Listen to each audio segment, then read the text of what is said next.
up and a big debate which has happened overnight.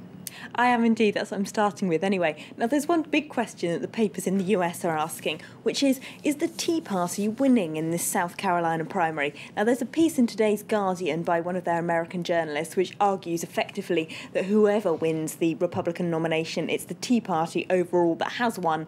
They say that John Huntsman's pulling out of the race yesterday basically proves that. It proves that there's no space left for any moderate candidate in Republican politics. Everyone's been pushed to the right. So it's that sort of extremist agenda that's won. But there's also a piece in the Daily Beast which basically states exactly the opposite. They reckon that the Tea Party is declining and the South Carolina primary is the group's last chance to prove that it's still relevant for the general election. Now, why is that? Well, it's because it's been a victim of its own success, the article argues. There are so many right-wing candidates who are trying to attract the Tea Party voters that they're basically cancelling each other out. And if Romney wins decisively in South Carolina this weekend, then he'll be able to go on and basically do what he likes because he'll have defeated that extreme right-wing element of his party. So we'll wait and see what happens on Saturday, really, to see which of those articles is right. The anti-Romney candidates, they're not just giving up, though. They're still continuing to batter him, throwing everything they can at him. Some harsh ads.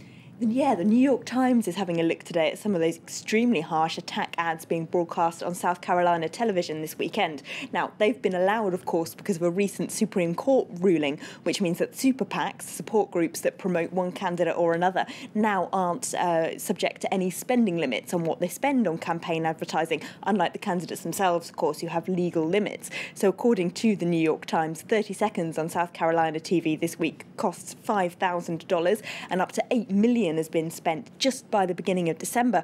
Now, of course, that sparks the accusation that powerful lobbying groups are buying up the candidates.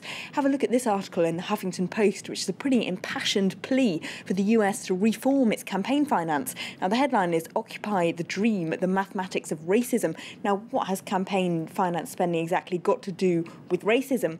Well, according to this article, they say some of the most powerful lobbying groups who put lots of money into Republican campaigns are those that run private prisons. And of course, in America, as a young black man is about 10 times more likely to be in a prison as a white man. So they say that all those groups that really push candidates, especially that support tough law and order policies, they're actually the modern face of racism, according to that article. So Martin Luther King's legacy still pretty controversial then? Yes, of course. Yesterday was Martin Luther King Day. That's the peg for that Huffington Post piece. And also for an interesting piece in the Daily Beast, which says the Republican candidates have been lining up yesterday to say how much they respected and admired Martin Luther King. But they should remember that he actually was reviled in his time as a communist and had some quite strongly engaged left-wing views, not just on racial equality, but also on all sorts of other issues like free healthcare, things that Republican candidates obviously detest. So they've taken his name in vain, according to that piece, and they should maybe read up on their history before they start talking about who their heroes are.